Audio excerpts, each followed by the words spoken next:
Beleza. Então, sudo Wireshark, a gente viu isso como na última aula, vai abrir aqui a janela do Wireshark, claro, né, a tela inicial aqui vai ser um pouco vai ter um pouco de diferença com relação à tela que está sendo exibida, porque essa versão aqui já é um pouco mais antiga. Mas quando a gente coloca para executar, vai ficar semelhante. Então, aqui no Wireshark, nessa primeira janela inicial, você vai notar aqui, né? Não sei se quando vocês instalarem vai estar em português na versão do Windows, mas na versão do Linux aqui fica em inglês. Então, tem aqui a barra de menu, como a gente já está acostumado. Tem aqui os botões que fazem as funções dentro do Wireshark. E eu pergunto a vocês da última aula, o que é mesmo o Wireshark? Ele vai pegar e vai capturar os dados, O tráfego da rede. Isso. saída da rede. Isso. O Wireshark ele é um sniffer. Sniff em inglês é cheirar, cheirar.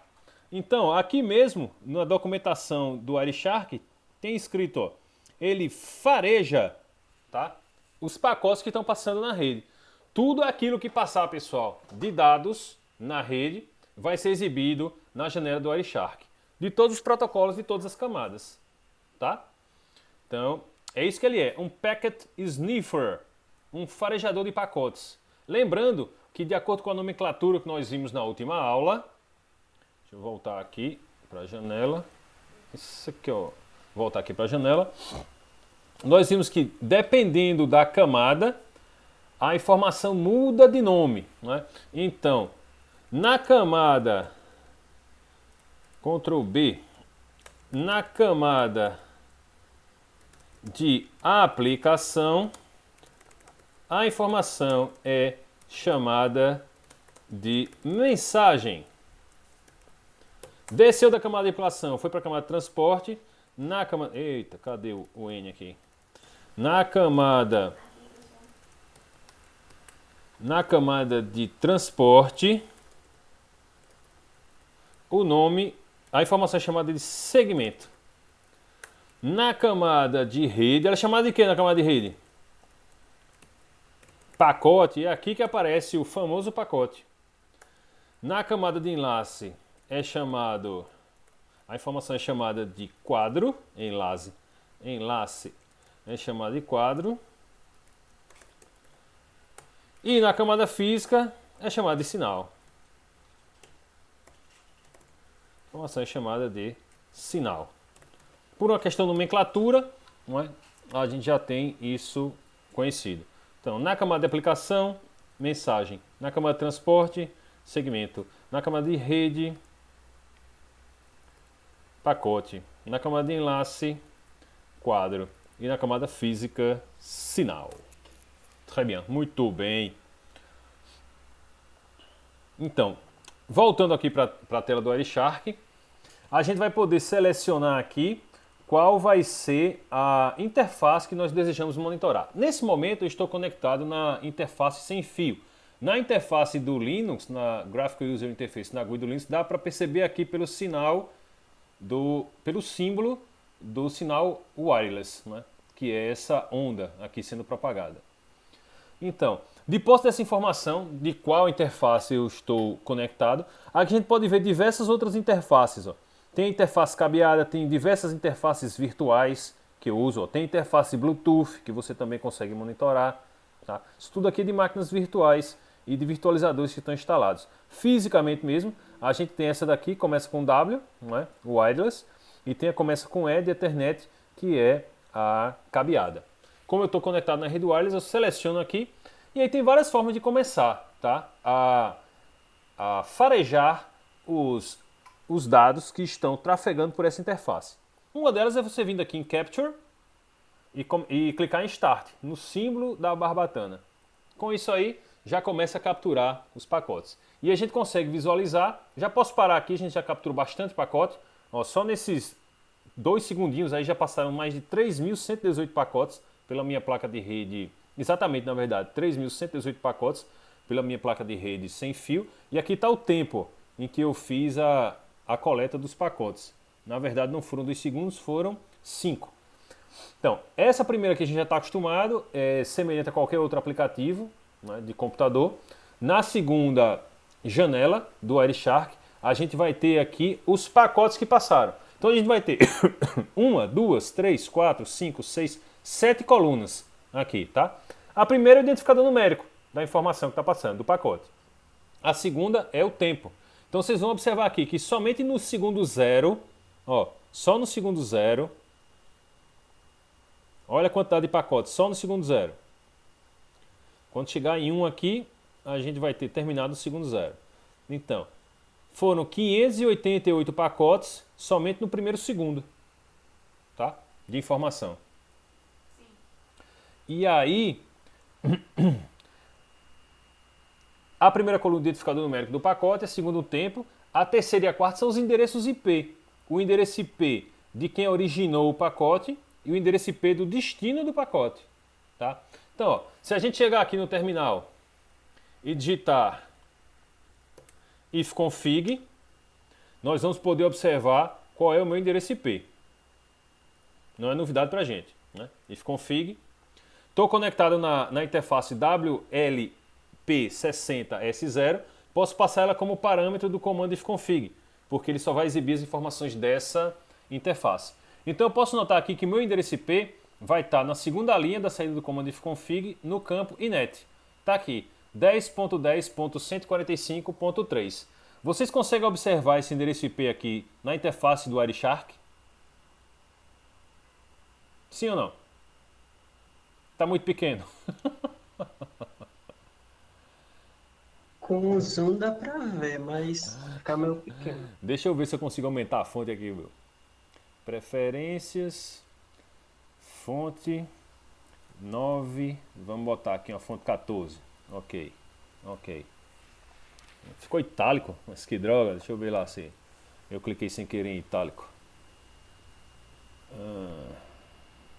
Fonte, foi itálico.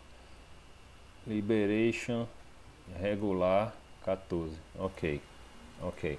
Pronto, então agora a gente consegue visualizar melhor, né, que o primeiro pacote aqui já foi um pacote que veio do IP 172.217.29.5 e teve destino à minha máquina 10.10.145.3. Tá aqui. Então isso aqui muito provavelmente é tráfego vindo do servidor do Google com os dados do vídeo que eu estou transmitindo. Tá? Então a gente consegue identificar dessa forma. E aí tem vários, ao longo do curso, a gente vai ver várias aplicações do Wireshark para identificar muitas funcionalidades dos protocolos. Tudo bem? Então, conforme a gente viu, ó, deixa eu pegar aqui um pacote da camada 5 para vocês verem. Algum pacote HTTP, porventura tem por aqui, VSS. Você pode aqui, sim, continuando, tem o endereço IP de origem e destino e tem o protocolo. Você pode ordenar aqui por qualquer uma dessas informações. Então vocês vão ver aqui todos os protocolos que são TCP, TLS, UDP. Não tem nenhum de camada de aplicação para mostrar que vocês têm. Tem o ARP. Alguém lembra para que serve o ARP da última aula? Alguém se recorda? O DHCP. Lembra do DHCP? Olha aqui. Alguém lembra? Para que serve o ARP e para que serve o DHCP? Diga, não tinha os arquivos, não tinha as anotações de aula, né? No arquivo, não podia nem consultar. Então, se a gente procura aqui pelo ARP, a gente vai encontrar que o ARP ele é responsável pela obtenção do MAC de destino.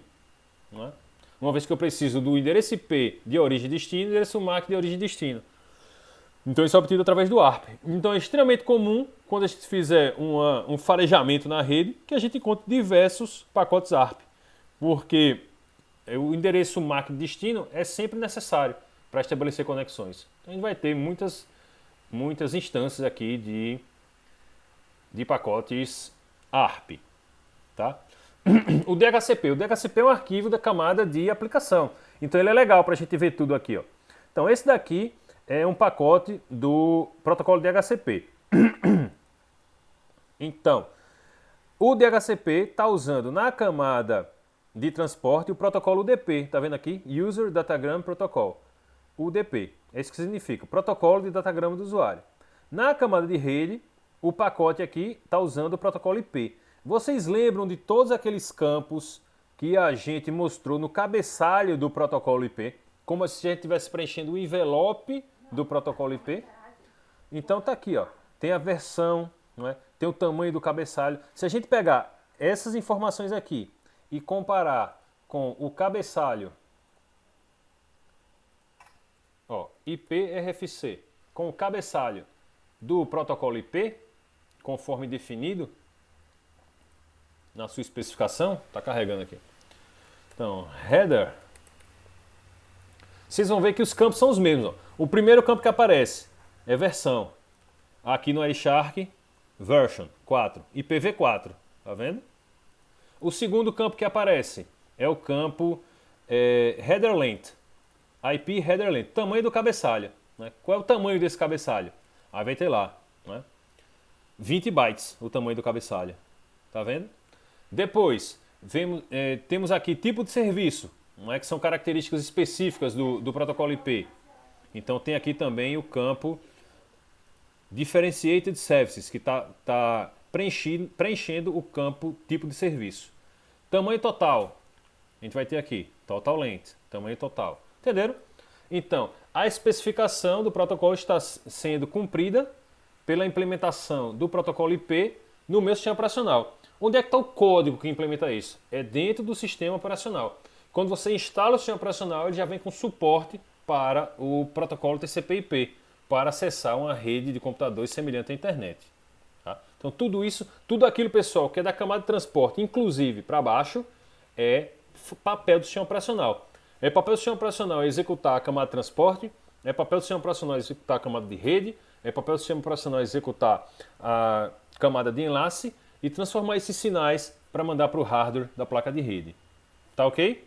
Então, esse aqui é o interessante do Wireshark, tá? A gente consegue observar todo o tráfego, né, abrindo aqui as informações. Então, a gente consegue ver todo o cabeçalho. Lembra do cabeçalho do DP? Comparado com o cabeçalho do TCP, na última aula, vai lá, quem prestou atenção. Comparado com o cabeçalho do TCP, o cabeçalho do DP ele é menor ou maior? O do UDP Sim. é menor. É menor, né? Por quê? Porque o DP ele não tem confiabilidade, não tem controle de fluxo, nem tem controle de congestionamento, tá? Então, o DP ele não tem praticamente nada. Ele só é para ocupar a funcionalidade da camada de transporte, sem executar nenhuma função avançada. Então, se a gente expandir... Diz aí, Ítalo. Você tinha dito até que, tipo, que o senhor utilizava o UDP quando era para fazer coisas básicas, que não ia influenciar muito. Por exemplo, ou também quando a gente quer desempenho. Por exemplo, para transmitir streaming, como esse que a gente está transmitindo aqui, né? O vídeo aqui passando, né? Então requer que seja muito veloz. E aí se você tiver que implementar as funcionalidades de controle de fluxo, controle de funcionamento, confiabilidade, pode ser que você perca pacotes porque o tráfego é muito veloz. Tá? Então tem isso aí também. O UDP serve tanto para você diminuir a sobrecarga de funcionalidades quanto dar desempenho. Show! Aí voltando aqui para o Wireshark. Então a gente consegue ver todas as informações do cabeçalho da camada de rede. Tá aqui os endereços IP, ó. Source address, destination address, né, que fazem parte do cabeçalho do protocolo IP. Tá aqui, ó, source address, destination address. Então todos esses campos fazem desempenham alguma funcionalidade daquela camada, tá? Continuando, a gente está partindo de cima e indo para baixo. Então a gente partiu da camada do DHCP, passou aqui pelo UDP. O UDP só tem as portas, ó. Porta de origem, porta de destino, tamanho checksum. Só tem 4 campos, o protocolo UDP. Vimos o IP e vamos agora para o quadro Ethernet. No quadro Ethernet a gente vai ter o quê? Os endereços MAC de origem e de destino. Source, pessoal, é fonte, destination, destino. Source é a origem, quem originou o pacote, e destino é o destino do pacote, quem vai receber o pacote. Tá?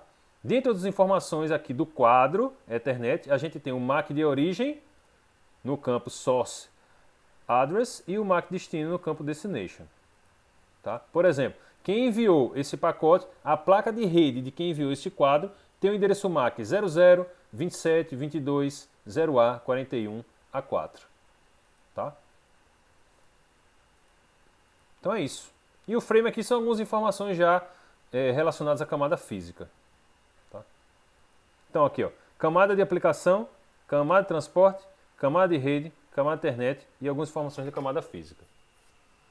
E a gente faz um mapeamento, ó, na prática da engenharia do que a gente viu, não é? Da documentação que a gente viu na última aula, que está aqui, ó, camada de aplicação, transporte, rede, enlace e física. Estão todas elas representadas aqui no Wireshark. Aplicação, transporte, rede, enlace e algumas informações da camada física. Tá? E a gente consegue unir a teoria à prática com o Wireshark. E aqui embaixo,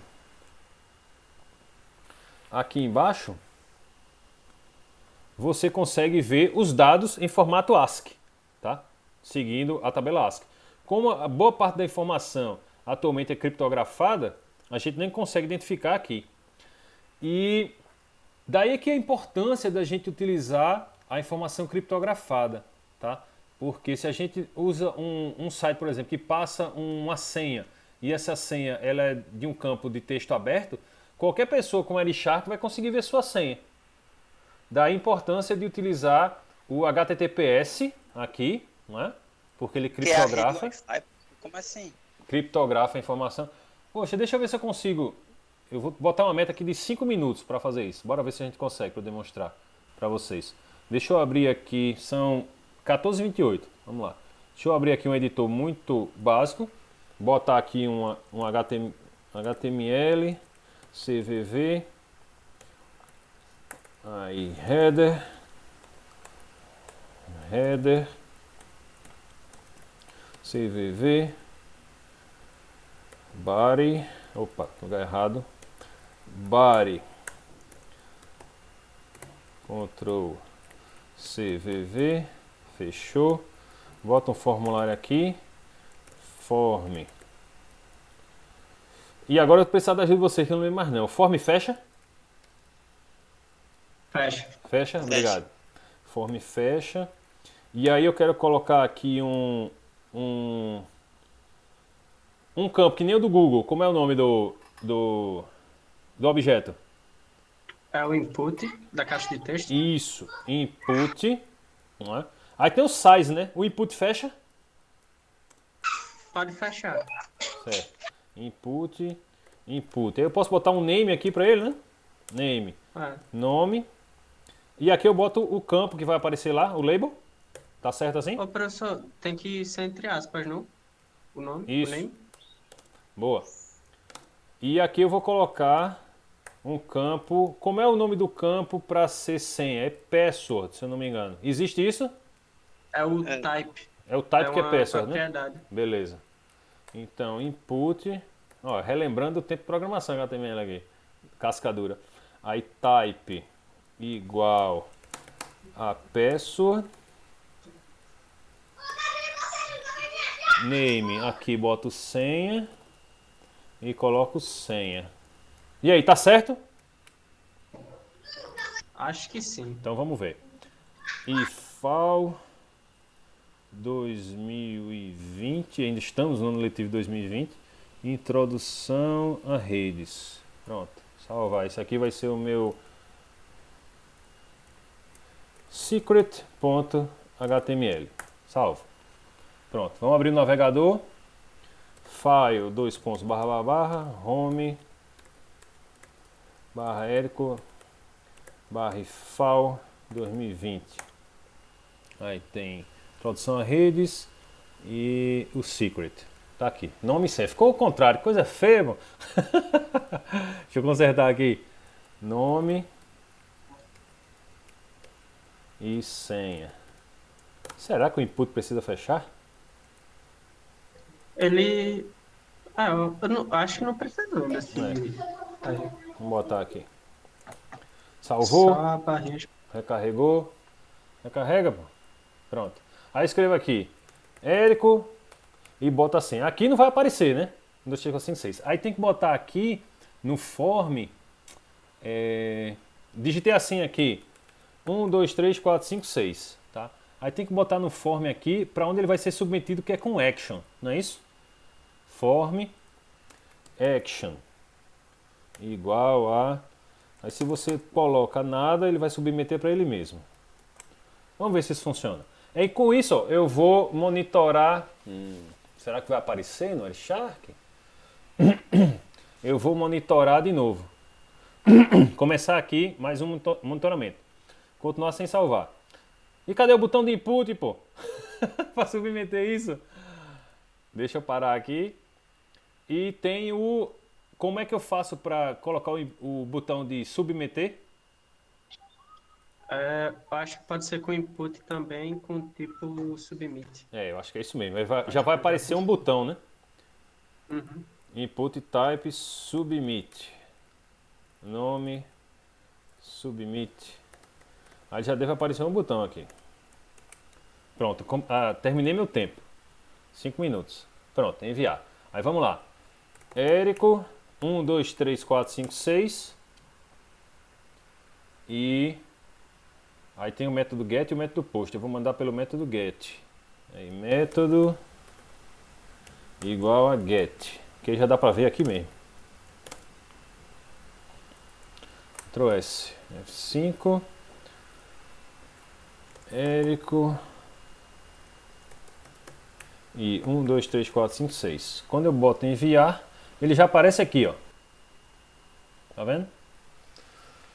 Então, coisas que vocês têm que tomar cuidado, né? Tá aqui a senha em texto claro na cara do caboclo. Aí, se você usa o HTTP, isso aqui vai do jeito que tá aqui para a internet. Se você usa o HTTPS, isso vai ser criptografado, tá? Então, deixa eu colocar aqui de novo, recarregar. Deixa eu tirar aqui isso tudo. Vocês já conheciam isso? Não. Professor, e se colocasse o post ali no... Aí o post ele não mostra na URL, mas no corpo da mensagem ele vai mostrar. Vamos ver se a gente consegue capturar tudo isso, Will, com o tráfego aqui. Deixa eu botar aqui um de lado do outro, para ver se a gente consegue fazer isso brevemente. Senão tem muito tráfego. Não dá para eu parar o tráfego, porque senão eu paro a exposição da aula para vocês. Vocês gostam do tema de segurança, né? Então deixa eu mostrar uma coisa básica que é útil. Então tá aqui, né? Tá aqui já preparado para submeter. Vou começar a captura de tela. Continuar de save, enviar e parar. Pronto. Bora ver se a gente capturou aqui essa. Como é para a própria máquina, pode ser que nem chegue aqui, que a gente nem consiga ver. Vou separar aqui pelo protocolo. Ver se tem algum pacote HTTP, TCP aqui, alguma coisa, que nem vai ter. Para mostrar para vocês no sniffer a senha. Como tá para a própria máquina, acho que não vai conseguir capturar aqui. IGPM, lá, não tem. Tinha que ter o pacote HTTP. Para ele ir para a rede, tem que botar localhost, eu não sei não me lembro não como é que faz. Nem sei se sei, na verdade. Mas já fiz a demonstração antes para ver a senha aqui em texto claro, né? Mas aí pelo menos com o método get você consegue ver que a senha vai aqui, né? Em texto claro. Se você não tiver cuidado, isso aí pode revelar sua senha. Por isso que a gente usa HTTPS, tá, pessoal? O HTTPS não funciona na porta 80 como o HTTP, funciona na porta 443 e é por isso que a gente adota o protocolo criptografado. As informações já saem da máquina da gente criptografadas e alguém que estiver esnifando a rede não vai conseguir observar a senha. Pronto, a gente demorou aí 8 minutos nessa explicação.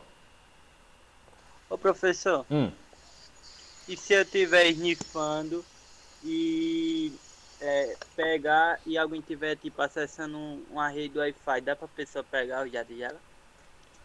Se você sair HTTPS, ele é criptografado na camada de cima. Dá uma olhada aí, Ítalo, como é a questão. Quando sai aqui da camada de aplicação, ele já é criptografado. Quando chega na camada de transporte, já está criptografado. E você, se estiver snifando a rede, você vai estar na camada 2. Quando chegar na camada 2, já está criptografado. Entendeu? Porque essa criptografia... Lembram que criptografia no modelo OSI era a função da camada de apresentação, compressão e criptografia? E aqui no modelo TCP/IP, essas funcionalidades foram agregadas na camada de aplicação. Então, quem faz criptografia no modelo TCP/IP é a camada de aplicação. E aí, quando chega na camada de enlace, que é que você está snifando, o dado já está criptografado. Então, a resposta é não dá para ver. Oi.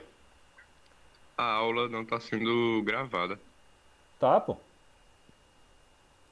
Ele tá gravando no computador dele. Eu tô gravando local. Mas de fato eu não botei aqui no Meet. Mas nada não. Eu botei pra gravar local. Quando terminar eu já subo pro YouTube e já coloco pra vocês. Obrigado por avisar.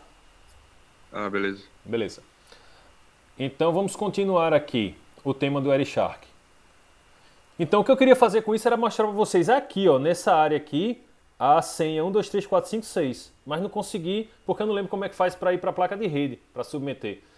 Provavelmente eu tinha que ter um Apache rodando na minha máquina e fazer solicitação para o Apache, para ela descer. Né? Quando eu estou clicando em enviar aqui no botão, ele não está descendo, porque está localhost. Agora, se eu colocar, deixa eu só colocar aqui, inadvertidamente, um endereço qualquer, no Action, como www.google.com. google.com. Como que se fosse receber essa informação, seria o site do Google, tá? Não sei se isso funciona não. Vamos dar uma olhada. Então, vou começar. Deixa eu recarregar a página. Aqui. Recarregar. Deixa eu tirar esse negócio daqui. Embora não faça diferença. Recarrego aqui a página. Clico aqui. Coloco para snifar de novo. Tem dois Erisharks abertos? Ah não, porque isso aqui foi o pacote que eu isolei. E vamos começar a capturar. Espera aí. Deixa eu preencher os dados aqui. Érico, 1, 2, 3, 4, 5, 6. Começar a snifar. Continue Vault Save. Enviar. Ó, deu, não foi possível. Porque isso é para um arquivo. O Action é para um arquivo. Ele não pode ser para um URL. É uma pena. A gente não vai conseguir ver. Mas acredita em mim, tá? Mandando para o servidor com o campo aberto, a senha vai aparecer aqui. 1, 2, 3, 4, 5, 6. Você consegue ver. Vamos, senão a gente não consegue sair desse lugar. Já foi praticamente a primeira aula toda. Então, para isso que servem as quatro janelas do Erishark, conforme está explicado no livro texto. Tá? Tá aqui. O menu de comandos, a listagem de pacotes capturados, detalhes dos pacotes e o conteúdo em hexadecimal e ASCII. Tá? Compreendido isso, pessoal? Então é assim que a gente usa o Erishark, tá? Ó, deixa eu fechar ele aqui, começar de novo. Abrir o Erishark, sudo Erishark, precisa de privilégio. Seleciono qual é a interface que eu quero snifar. Né? Posso até dar um duplo clique nela que já começa a fazer a captura dos pacotes. E aí, você para aqui no botão de Stop, né? E você pode salvar o conteúdo do seu sniffer para abrir posteriormente, que nem abre qualquer outro arquivo de qualquer outro aplicativo, editor de texto. Você pode salvar o seu sniffer, tá? Para uma posterior análise. E claro, aqui ó, nesse botão análise, tem várias análises estatísticas que podem ser feitas, ó, estatística, né? Quantos pacotes foi TCP, quantos pacotes foi UDP, né? Várias funcionalidades estatísticas que você pode ter aqui no Erishark. E aí tem vídeos à vontade no YouTube explicando como é que faz esse uso dessas estatísticas. Tá? O nosso objetivo na utilização do Erishark é vocês conhecerem como fazer o sniffer da rede, né? E saberem interpretar as informações que aparecem nas 4 diferentes janelas. Isso a gente cumpriu com a análise inicial aqui no Erishark. Beleza? Então isso encerra o conteúdo do capítulo 1. E o capítulo 2, que já está aqui preparado, ele tem a abordagem da camada de aplicação. Então no capítulo 1 nós vamos conceitos introdutórios de rede, né? E no capítulo 2 agora nós vamos começar a descer na pilha de protocolos. O capítulo 2 é de camada de aplicação, o 3 é de transporte, o 4 é de rede, e assim vai. Né? Esse é o objetivo do curso, a gente passar pelas camadas aqui no livro do Kurosi. Então, o que é que revela aqui o nosso primeiro slide? Apresentar o slide atual. Então tem uma explicação sobre como as aplicações de rede funcionam. O núcleo do desenvolvimento de aplicação de rede é escrever programas que rodem em sistemas finais diferentes e se comuniquem entre si. Então lembrando mais uma vez, nosso estudo ele é tanto da borda, onde é chamado de sistemas finais, hosts, quanto do núcleo, onde estão os roteadores em funcionamento. Né? Aqueles roteadores que são mostrados na saída do comando traceroute, tá? Ao desenvolver sua aplicação, você precisará escrever um software que rode em vários sistemas finais, né? Então, você vai escrever um aplicativo, como por exemplo o Apache, né? O Apache ele funciona no Linux, o Apache ele funciona no Unix, o Apache ele funciona no NetBSD, no OpenBSD, no FreeBSD. O Apache funciona em diversos sabores de sistemas Unix. Já lá no Windows ele tem o servidor específico dele, que é o NSS, o ISS. Internet Service alguma coisa. ISS o nome do servidor. Nem sei se é ainda, porque realmente essa parte do Windows, de parte do servidor, não é do meu estudo. O meu estudo é todo para sistemas Linux, sistemas Unix. Então, ao desenvolver sua aplicação, você precisa escrever em um software que roda em vários sistemas finais. Então, ele tem que ser compatível, né? Portável. Tem que rodar no Android, né? Tem que rodar no iOS. Esse software pode ser criado, por exemplo, em C, Java ou Python. Tem toda uma dissertação aqui no capítulo 1 sobre isso. Você não precisará escrever programas que executem os elementos do núcleo da rede, como roteadores e computadores. Lembra? Sistema final é no computador, notebook, celular, servidores. E aí esses programas não vão ser executados no núcleo da rede, nos roteadores, tá? Isso faz com que os sistemas finais eles atuem na camada física, de enlace, rede, transporte e aplicação. Enquanto que os roteadores eles só vão até a camada de rede. Eles só têm 3 camadas: física, enlace e rede, tá? Então, você pode associar um dispositivo a uma camada. Um computador, você diz, é um dispositivo de camada 5. Por quê? Porque ele tem funcionalidade da camada 5, 4, 3, 2 e 1. Um roteador é um dispositivo de camada 3. Por quê? Porque ele tem funcionalidades da camada de rede, enlace e física. Um switch é de que camada? 2, porque ele só lida com o endereço MAC, não lida com o endereço IP. Então é um dispositivo de camada 2 porque ele tem implementação de enlace e física. Entendeu, pessoal? Então, dependendo do dispositivo, você já consegue associá-lo a uma camada. E aí ele tem aquelas funcionalidades todas pertencentes àquela camada e todas as inferiores. Show! Então, arquiteturas de uma aplicação de rede. E a gente entra em duas principais arquiteturas que existem para redes de computadores, que são a cliente-servidor e a peer-to-peer. Então, a arquitetura de rede é fixa e provém um conjunto específico de serviços. A arquitetura da aplicação é projetada pelo programador e determina como a aplicação é organizada nos vários sistemas finais. Tá? Então, como é que vai se dar essa comunicação entre os sistemas finais? Vocês conhecem, né, mesmo que intuitivamente, alguma diferença entre a arquitetura cliente-servidor e a arquitetura peer-to-peer, P2P? Já escutaram falar nisso? Primeira pergunta, já escutaram falar nisso? Já. Já? Beleza. Então, se eu perguntasse aqui a vocês, intuitivamente, Ctrl B, vai. Cadê a ferramenta? Digitação por voz. Intuitivamente, eita, nem está ainda.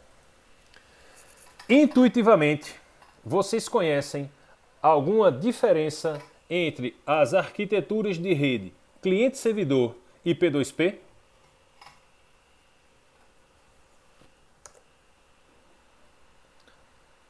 E aí?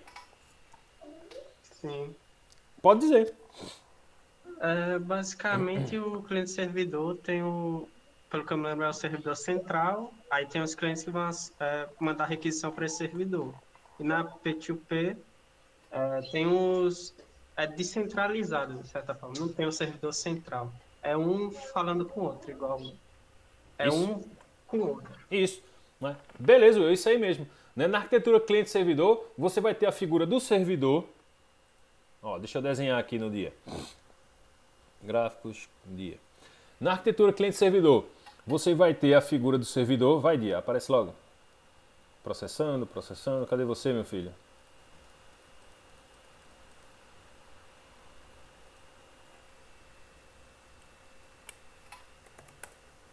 Pronto.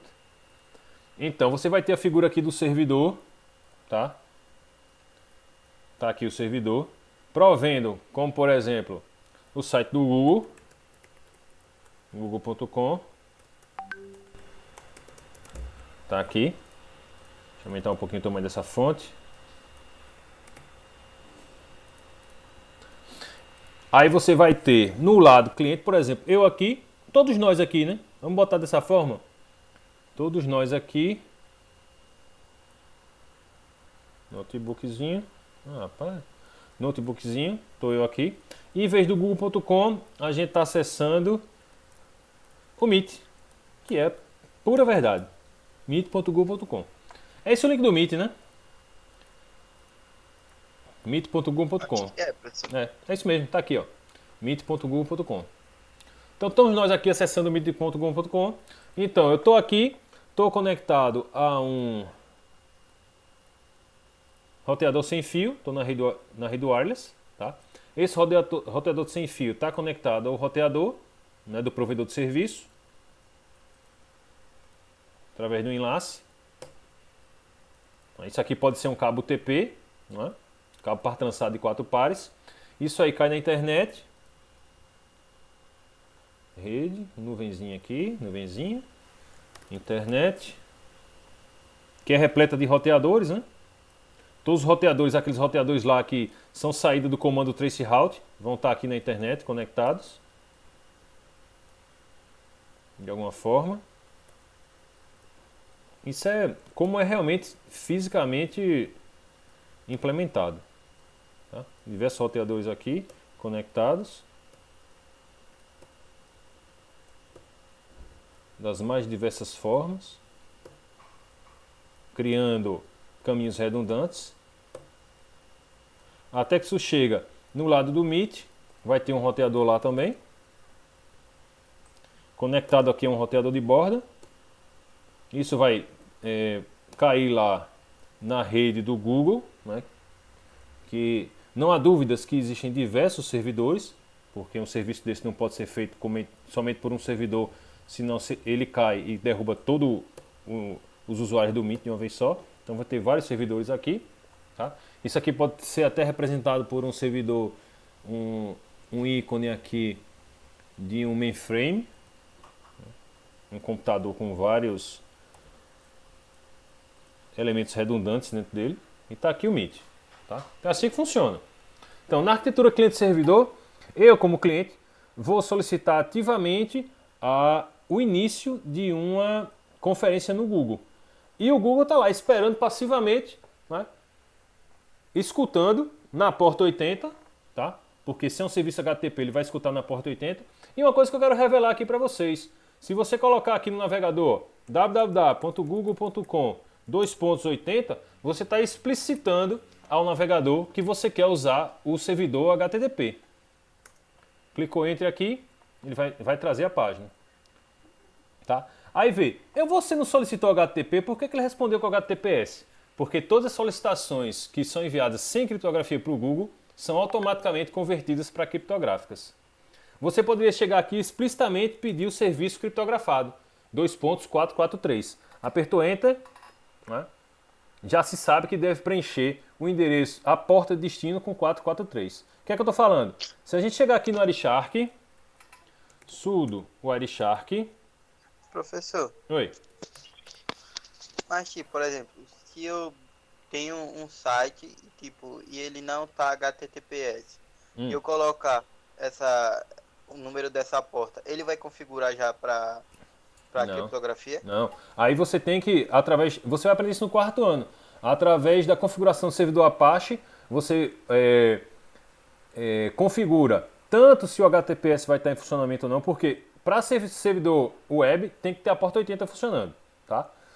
Mas você pode tanto configurar a porta 80 e 443, que é a criptografada, simultaneamente, quanto redirecionar. Chegou na porta 80, você já manda para 443.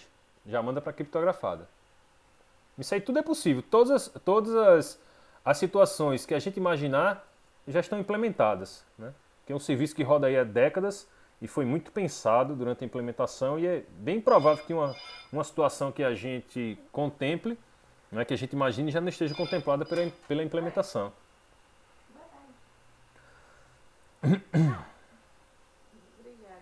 Então, vamos lá. Mandei para a porta 80, certo? Isso daqui representa o cliente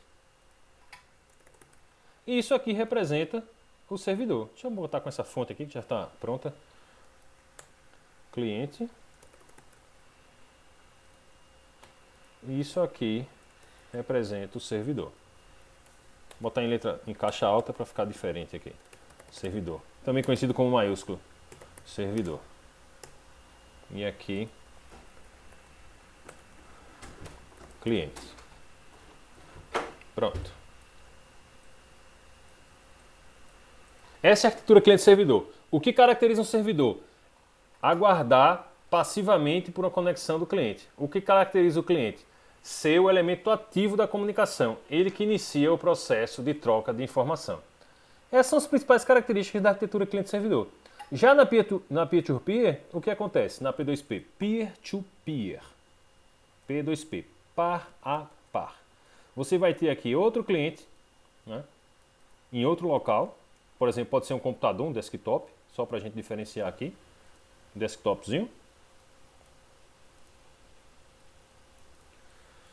Que vai estar utilizando... Eita, computador feio da moleste. Deixa eu ver esse aqui. Mais bonitinho. Esse é muito feio. São os antigos. É. Um legado. Então tá aqui. E...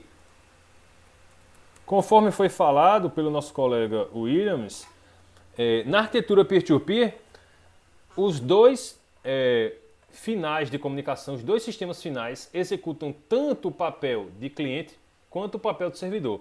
Alguém conhece alguma aplicação peer-to-peer que possa ser citada? Um programa peer-to-peer que você instala? Blockchain. Como?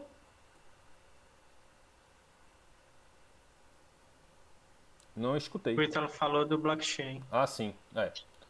Deixa eu pensar E no o blockchain. Kenderson falou o torrent. O torrent, né? O torrent é o blockchain. O blockchain é um sistema distribuído de registro peer-to-peer.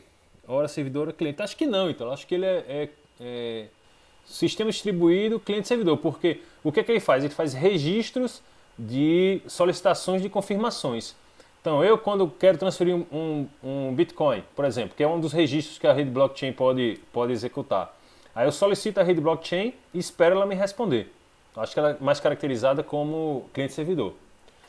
Vocês usam algum cliente de torrent? Não. Não? Sim. Sim. Eu uso o kBittorrent. Ó, esse daqui, kBittorrent. Então, ó, tem aqui dois arquivos, que foi o Cisco Packet Tracer, que eu fiz o download, né? Depois descobri que poderia fazer o download gratuitamente, nem precisava procurar no torrent. E o outro foi o Whiplash, que é um filme que eu gosto de ver, aí baixei para assistir. Tá? Então, essa é a interface de um sistema peer-to-peer. Você pode fazer uma busca, né? Por exemplo, se eu fizer uma busca aqui por Ubuntu, né? Vai estar aqui, ó. Diversas ISOs ao redor do mundo, o pessoal está compartilhando na rede peer-to-peer. Tá? Então, conforme foi falado por Williams, na rede peer-to-peer você não vai ter uma entidade centralizada responsável por armazenar o arquivo e mandar para você. Não. A entidade centralizada pode, no máximo, coordenar a comunicação entre os dois peers que desejam trocar informações. Então isso até que tem uma classificação diferente nas redes peer-to-peer. Aqueles que têm um gerenciamento centralizado e outros que são totalmente independentes. Oi. E como eu faço para eu mesmo fazer esse contato diretamente com outra pessoa, eu me disponibilizar? Isso. Você vem nas configurações aqui, nas preferências, e você vai ter em algum lugar aqui, Ítalo, deixa eu ver se eu acho, a gente vai ter os servidores com os quais eu estou conectado com o torrent. Aí os outros usuários também vão consultar esses servidores em busca de conteúdo. Então esses servidores centralizados vão dizer, quem é que tem a ISO do Ubuntu aí? Todo mundo que tiver a ISO do Ubuntu ele vai indicar. Inclusive, uma coisa interessante é que se você coloca aqui para baixar, ó, seeders, são os usuários que têm a quantidade de usuários que tem aquele arquivo. Então se você quiser baixar o Ubuntu 12.10 desktop MD64, aqui está sendo compartilhado por 3.682 usuários. Então fica bem rápido de você baixar. Por quê? Os clientes torrent, eles, ao invés de baixarem somente de uma fonte, eles baixam de várias simultaneamente. Tá? Para aproveitar a largura de banda dos diversos usuários. E aí sobre largura de banda, deixa eu adiantar aqui que já tem mais algumas informações para falar para vocês sobre isso. Então, pessoal, primeiro, ficou clara a diferença entre cliente-servidor e peer-to-peer? Cliente-servidor, os papéis são bem definidos. Eu tenho um servidor que espera passivamente pela comunicação do cliente que a inicia ativamente. Na rede peer-to-peer, não. Né? Todos os papéis, as duas entidades, as duas pontas da comunicação executam tanto a função de cliente quanto a função de servidor. Por exemplo, eu posso estar utilizando o meu QTorrent, meu cliente de BitTorrent, tanto para fazer um download quanto para fazer um upload. Quando eu estou fazendo download, estou descarregando o arquivo da internet para a minha máquina, eu sou o cliente. Quando eu estou fornecendo o arquivo da minha máquina para a internet, eu sou o servidor. Então, na rede peer-to-peer, os papéis se confundem. Né? Ora eu sou cliente, ora eu sou servidor, ora eu sou os dois. Tá? Essa é a diferença. E tem tudo isso dizendo aqui, tá? Nos slides. Diz aí. Na rede peer-to-peer, P2P, melhor dizendo. Isso. A pessoa... Existe aquele negócio sobre o fluxo? Não, né? Porque se vai ser de 1 para 1... O fluxo, quando eu imaginei você falando do fluxo, estou imaginando se é upload ou download. É isso aí? É isso mesmo, que o senhor disse, por exemplo, tá lá uma coisa. Aí ele vai pegar e vai jogar um bocado de informações em um lugar só. Aí você não vai poder... nesse momento vai travar. Aí eu fiquei pensando, se fosse na rede normal, como o senhor falou, ele ia ter ia ter o fluxo, ia parar, podia travar a sua informação. Mas como é na P2P, que é do seu servidor já para a sua máquina, acho que não teria isso, porque não seria direto. Entendi. A gente está discutindo sobre gargalo, não é verdade, Ito? Gargalo. Sim. Aquela questão de ter vários fluxos e somente ter um local que está fornecendo o arquivo, e aí vai todo mundo pedir ao mesmo tempo e vai travar. Como, por exemplo, consulta do resultado do Enem, declaração de imposto de renda, né? Natal para sites de e-commerce. Então tudo isso causa muito congestionamento, porque são muitas pessoas solicitando e que nem engarrafamento de carro. Né? Você vai todo mundo para um lugar só pela mesma rua e fica tudo parado. Né? E isso aí é um fator favorável às redes peer-to-peer, porque quando um determinado cliente está com dificuldade de enviar informação para quem está solicitando, a própria rede já procura aquela informação em outro cliente que está com a sua rede, por exemplo, ociosa. Então já é uma vantagem. Isso é verdade. Mas os arquivos não chegam danificados não, professor, já que ele vai mudar de fonte. Mas aí, a aplicação, aquele negócio, né? A aplicação pode ser escrita em C, em Python, em C++. Na aplicação do torrent, ele já consegue mapear os bytes que já foram baixados do arquivo, tá? E aí passar para a camada de transporte. E a camada de transporte que cuida da confiabilidade. É ela que vai dizer se foi corrompido ou não, tá? Mas na aplicação, quando você implementa lá na camada de transporte, ele já mapeia os bytes e já diz, ó. Inclusive, não é nem necessário que você faça o download do arquivo de forma seriada. Do que é que eu estou falando? Você pode aqui, ó, ter um pacote que você quer baixar, tá? E aí você vai dividir ele em vários setores menores. Tá aqui. Isso na rede peer-to-peer. Né? Esse exemplo da rede peer-to-peer. Deixa eu diminuir o tamanho aqui para conceituar o ponto que eu quero. Então, eu tenho aquele arquivo, ele foi dividido em 4 partes pela rede peer-to-peer. Tá? Essa parte aqui pode vir do cliente 1, essa pode vir do cliente 2, essa pode vir do cliente 1 também e essa pode vir do cliente 3. Chegar aqui, o torrent vai e ordena tudo bonitinho. Na sequência correta. Então é tudo da habilidade do programador na camada de aplicação. Tá? Se ele tem habilidade para fazer um programa com essas características, ele vai funcionar. E como realmente existe, e funciona o torrent. Deixa eu seguir o jogo aqui. Então a gente já viu a comunicação de aplicação da rede ocorre entre os sistemas finais na camada de aplicação. Tá aqui. Isso aqui a gente viu na aula passada, né? Eu, como cliente HTTP, no meu navegador web, solicito a informação para um servidor Apache que está no servidor, né, também HTTP. E tem toda essa conversa escrita nos arquivos de anotações. Eu não tinha colocado, né? Que eu tinha anotado num arquivo separado, mas agora eles já estão disponíveis para vocês acessarem. Como é que está o controle de fluxo aí? Eu estou falando ligeiro hoje, Eu estou me sentindo falando ligeiro. Tem que controlar o fluxo. Tá de boa. Então segue o jogo. Então, a arquitetura peer-to-peer utiliza a comunicação direta entre duplas de hospedeiros conectados alternadamente, denominado pares. Né? Se a gente for fazer a tradução aqui, peer é traduzido para par. Né? Uma das características mais fortes da arquitetura peer-to-peer é a autoescalabilidade. Justamente aquela questão, né? Eu tenho muitos usuários, cada vez que um usuário novo entra na rede peer-to-peer, ele se transforma também em um servidor daquela rede. Então ela é autoescalável. Por quê? Eu vou ter tantos fornecedores de arquivos quanto solicitadores de arquivo. Mas isso é configurável, tá, pessoal? Você pode chegar aqui no seu torrent, no seu cliente de torrent, nas configurações, e colocar aqui, por exemplo, ó, velocidade. Aqui eu ajusto quanto eu quero de upload e quanto eu quero de download. Note, nas configurações padrão, esses valores vêm iguais. Mas eu posso aqui, como usuário, pegar aqui e dizer, download eu quero 1 milhão de kbytes e para upload só 10. O que é que isso quer dizer? Que eu posso baixar aqui a 10 gigabits por segundo, não, aí tem que ser 10 mil só, 10 gigabits por segundo, mas vou fornecer arquivos a 10K, né? 1000 vezes mais lento. Então isso é configurável, tá? Eu posso agendar para usar taxas de limite alternativas. Em qual horário eu posso utilizar bandas alternativas? E em quantas vezes na semana? Diariamente, dia de semana, final de semana? Então tudo é ajustável. Por exemplo, você vai dormir e você compreende que a rede peer-to-peer é uma rede comunitária. Então, vai dormir. Não hiberna seu computador e libera aqui o upload. Você não vai estar fazendo download. Aí libera o upload para as pessoas conseguirem baixar arquivos do seu computador. Tá?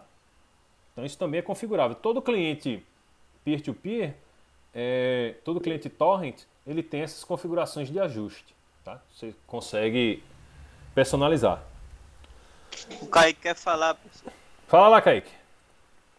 Ô professor, essa maneira pode ser usada de maneira perigosa?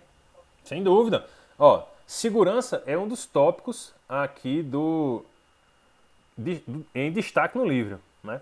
ISP amigável é o seguinte, quando você contrata um servidor, você vai ter uma taxa de download maior do que uma taxa de upload. Tá? Então, quando você lê lá o contrato, você contrata um link de 100 MB da Claro. Aí ele vai estar lá, download 100 MB, upload 10 MB. Nem que você ajuste lá no torrent a largura de banda para 100 MB, para 1 GB, não vai. Porque o seu provedor de acesso, né, se não for amigável, se não fornecer uma largura de banda igual para download e upload, você vai estar limitado ao que ele deixar você subir. E aqueles testes que a gente faz de velocidade, né, testes de velocidade, se chegar aqui e botar teste de velocidade, qual é o que vocês usam? Teste de velocidade. O speed test é bem legal. Speed test. Pronto.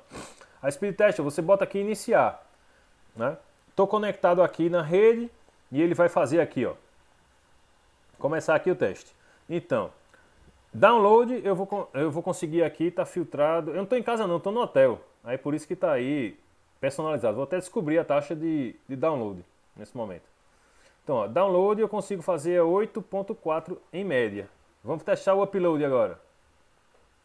Ó, o upload. Então, como eu estou no hotel, está configurado de forma justa pelos administradores para ter uma taxa de download e upload praticamente equivalentes. Mas se você rodar isso aqui na sua casa, você pode notar qual é a diferença da taxa de download e taxa de upload. Então, está bem próximo aqui, né? Bem próximo. Vou botar aqui o link do speed test no arquivo anotações para vocês, se assim desejarem, fazerem os testes também de desempenho na casa de vocês. Teste de velocidade. Professor, o que é o ping? O ping, a gente não já estudou o ping antes da parada, não? Não. Estudou, homem? A gente testou o ping. Ping www.google.com. O resultado do ping que ele dá aqui no speed test é para você ver o tempo de ida e volta, que é esse tempo aqui. Esse tempo de ida e volta é chamado de RTT, o Round Trip Time, tempo de ida e volta. é o tempo em que a informação vai até o servidor e volta. O ping aqui, até o servidor de teste, que foi... Não sei onde é que ele está testando aqui. Porque esse teste aqui, ele sai da minha máquina e vai até por aqui, ó, o servidor. Esse servidor aqui, ó, que ele está usando para testar. 168.0.195.171, que é o Start Telecom. Então, o que é que esse ping diz na prática aqui pra gente? É o tempo de ida e volta. O tempo em que o pacote saiu da minha máquina, foi até o servidor do speed test e voltou. É o RTT. Round Trip Time. Tempo de ida e volta. Vamos falar nele bastante ao longo do curso. É o RTT. RTT. Round Trip Time. Tempo de ida e volta. Tempo de giro, né? É o tempo da viagem em giro. Round Trip Time. Tempo de ida e volta. Na prática ele é isso. Então tá aí. Aí voltando à questão de segurança, Kaique, né? Você vai estar abrindo seu computador a acesso na internet. Como isso não é perigoso, né? Então, nas configurações do próprio cliente de torrent, você já diz especificamente qual é o diretório que você quer que os clientes do torrent tenham acesso. Tá? Então, o programa só vai ter acesso àquele diretório. E aí vai poder compartilhar o que tiver nele. Né? Mas se o programa for mal escrito, se for intencionalmente malicioso, então você vai dar acesso ao seu computador. Né? Então tem que tomar cuidado quando instala o cliente torrent para saber se ele não tem nenhum código malicioso. Tá? Incentivos, esqueci, eu li ainda há pouco que era incentivos, mas já esqueci. Deixa eu observar aqui quando ele está falando de incentivos o que é. O sucesso das futuras aplicações depende de usuários participativos para oferecer largura de banda. Isso, aquilo que a gente estava falando. Não é? Se eu vou dormir, eu abro a largura de banda, não é, para que os outros usuários possam, dentro da rede peer-to-peer, fazer o download dos arquivos que eu estou armazenando. Show. Segue. Aqui tem os exemplos, né, que a gente já desenhou também no dia. Os exemplos de arquitetura cliente-servidor e arquitetura peer-to-peer. Aqui, cliente-servidor e peer-to-peer.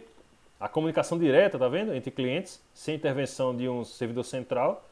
E na arquitetura cliente-servidor, eu como cliente solicito e o servidor central me responde. E aqui a gente entra num tema muito interessante, muito legal, muito bacana. Né? Processos de aplicação, sockets e protocolo de transporte adjacente. A nomenclatura, vê, uma coisa é você interagir com a linha de comando. Né? Você está aqui, abriu sua linha de comando e digita ls. Você mandou uma chamada de processo no sistema operacional para a sua máquina. Tá? Quando a gente usa o navegador web e a gente digita aqui o endereço, né, ifal.edu.br, a gente está mandando uma chamada de processo para uma máquina remota, para uma máquina distante. Não é na minha máquina local. Tá? Vocês sabem conceituar o que é processo? Se a gente colocasse aqui no arquivo de anotações, o que é processo? O que é um processo? A gente está falando de sistemas operacionais. Cursaram sistemas operacionais no segundo ano, não é assim? Não, a gente está cursando esse ano. Esse ano que está cursando. Já chegaram nessa discussão sobre o que é processo? Não. Não? Viram o que é isso? Seria a coisa que está acontecendo, né, professor? Assim, em sistemas operacionais, né, ao longo do conteúdo, vocês vão estudar o conceito de processo. O processo é um programa em execução. Quando você tem um ícone na sua área de trabalho, né, você tem um ícone aqui, por exemplo, o ícone da lixeira, o ícone do início, o ícone do imposto de renda. Quando você dá um duplo clique aqui nesse ícone, o que é que acontece? O sistema operacional vai pegar os dados do programa que estão estaticamente armazenados no HD, vai colocá-los na memória RAM, vai colocá-los no processador, vai começar a consumir recursos da máquina que não são de armazenamento estático. Ou seja, vai consumir memória RAM, processador. Nesse momento, aquele programa que está estaticamente armazenado no disco rígido se transforma em um processo e começa a consumir recursos. Isso é semelhante a um carro desligado e a um carro ligado. O carro desligado ele não está consumindo gasolina, não está consumindo combustível. Quando você liga o carro, ele começa a consumir combustível. Então, um programa é um carro desligado e um processo é um carro ligado. Começa a consumir recurso. Essa analogia eu sempre uso, acho que ela é bem bacana para o entendimento. Então, o processo é um programa de execução. Uma coisa é você rodar o processo dentro da sua máquina, né? Tá aqui o processo. Outra coisa é você fazer uma solicitação para uma máquina remota. Quando você faz essa solicitação para uma máquina remota, você está utilizando um socket. Tá? O socket é a interface entre o processo na máquina local e o processo na máquina remota. Então tá aqui. Primeiro passo, eu faço uma solicitação, crio um processo e envio para o socket. Isso aqui cai na camada, sai da camada de aplicação, claro, cai na camada de transporte. Na camada de transporte, controlado pelo sistema operacional. A gente já discutiu isso hoje, lembra? Tudo aqui da camada de transporte, inclusive para baixo, é controlado pelo sistema operacional. A camada de aplicação é controlada pelo programador da aplicação. Então, quando eu vou fazer essa transição do meu aplicativo na camada de aplicação para a camada de transporte, eu vou utilizar o socket. E aí, um socket que eu utilizei muito durante o mestrado foi o NetPipes. E eu trouxe aqui até um pedaço do trecho da minha dissertação de mestrado, para vocês verem, quando está sendo descrito aqui os comandos do faucet e do whose, que é o cliente e o servidor. Um processo faucet, ele vai abrir um socket servidor, ou seja, eu vou abrir uma porta e essa porta vai ficar escutando aqui na minha máquina. Então já deixei a porta aberta aqui para vocês verem. Nesse terminal aqui, deixa eu ver.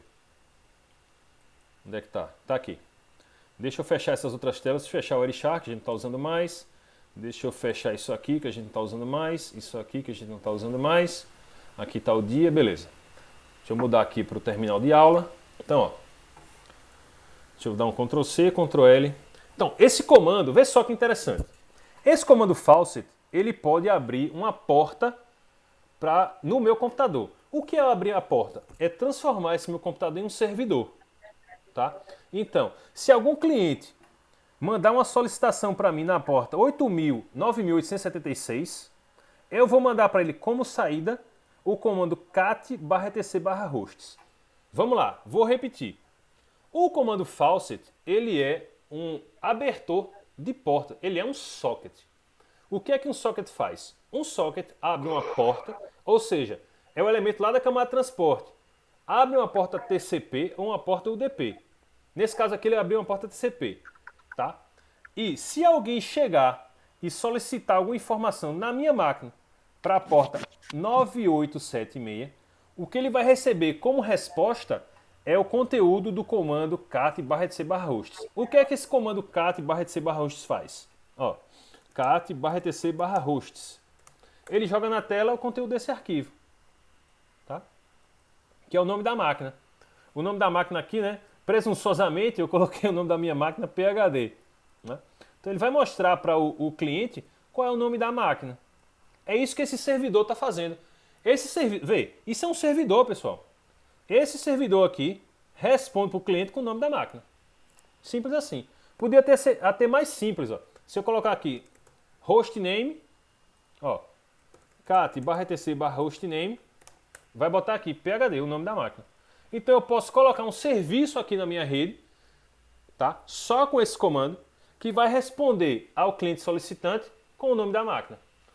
Então, ó, faucet é o lado servidor, a porta, isso aqui eu posso colocar qualquer valor numérico, pessoal. Posso colocar aqui, ó, 10.000. Tá? Não tem problema. Eu que determino aqui qual é o valor da porta. Aqui pode ser in ou out, né? Se alguém chegar nessa porta, eu vou responder out com o comando cat/etc/hostname. Tá? Já do lado cliente, cadê o whose, que eu já deixei preparado aqui? Whose. Aí eu boto o IP da máquina onde o serviço está rodando. Nesse caso vai ser esse IP aqui. Whose. Boto o IP do destino. E seguindo aqui, ó, a documentação que eu fiz pro mestrado, boto aqui o IP, a máquina e o que eu quero, né, como entrada. Pô, será que eu vou saber fazer isso? Eu tinha deixado já preparado aqui para não me enrolar. Na porta 10.000, não é? Eu quero só Não vai. Mas o whose não é assim não, o whose é com H. Correto? É. Então falta alguma coisa. Deixa eu filar aqui na documentação, já deixei pronto, pô, e perdi aqui onde estava. Deixa eu dar uma filada aqui. Aqui foi o ping, lá. Whose, o IP, in e cat, certo? In cat. Então eu quero que ele mostre o que chegar. Porta 10.000. Eu botei para rodar? Vamos ver. Ó, enter. Tá rodando o servidor agora. Eu tinha mandado a solicitação como cliente e ele disse que não conseguiu se conectar a uma porta, né? Whose, retries exhausted. Eu retentei exaustivamente, mas eu não consegui me conectar ao IP 10.10.10.145.3 na porta 10.000. O servidor estava desligado. Quando eu dei enter, o servidor agora está ativo. Se eu repetir o comando, ele mostra aqui o nome da máquina. Tá? Ou seja, é um socket. Está sendo na mesma máquina que a minha, tá?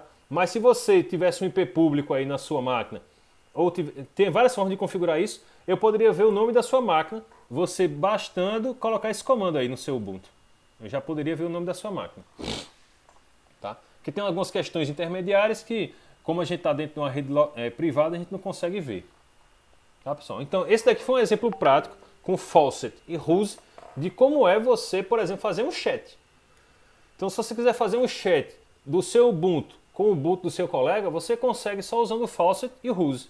E vocês criam um canal de comunicação. É como ligar no celular. É a mesma coisa. Você botou aqui, né? Você quer transmitir o conteúdo de um arquivo para o seu amigo. Aí você bota isso aqui e bota cat e o arquivo. Quando ele fizer o Whose do outro lado, vai sair aqui na tela do terminal o conteúdo do arquivo. Então, é um exemplo prático de como funciona o socket, que está aqui no slide número 7 do arquivo de slides do capítulo 2 do Kurose. Tá? Então, 17 e 19, estamos partindo aí para a finalização da aula. Vocês interagiram um pouco hoje. Tá? Então, essa parte toda aqui, pessoal, da explicação, uma aplicação de rede consiste em pares de processos que enviam mensagens uns para os outros. Isso é bem legal de você ver com Faucet, com Whose, porque isso aqui é um processo na máquina servidora. O Whose é que nem o LS. Quando eu faço LS, estou dizendo ao sistema operacional, me mande o conteúdo desse diretório. Aperto Enter, ele vai mandar para mim o conteúdo do diretório. Quando eu faço o Whose, eu estou dizendo, sistema operacional, execute o processo de ir até essa máquina, nessa porta, e jogue na tela a saída do que foi enviado. Lendo em língua portuguesa, é isso que está sendo dito aqui. Sistema operacional, consulte a máquina 10.10.10.145.3 na porta 10.000 e jogue na tela o conteúdo do que foi enviado. E aqui, no lado servidor, o que é que eu vou enviar? O conteúdo do arquivo FTC hostname. E ele vai e joga. Eu posso fazer isso diversas vezes que eu vou obter a mesma resposta. Porque esse é um servidor que tem como função dizer ao cliente o nome da máquina. Simples assim. O que pode ser mais simples do que um serviço de dizer o nome da máquina, não é verdade? Muito simples. Deixa eu finalizar aqui o QTorrent, porque já estava rolando aqui os downloads. E anotar aqui onde a gente parou na aula de hoje. Parou no slide 8. A gente vai, serviço de transporte disponível para aplicação, certo. Continua no slide 9. Vamos anotar aqui até onde a gente foi. Continuar do slide 9 na próxima aula.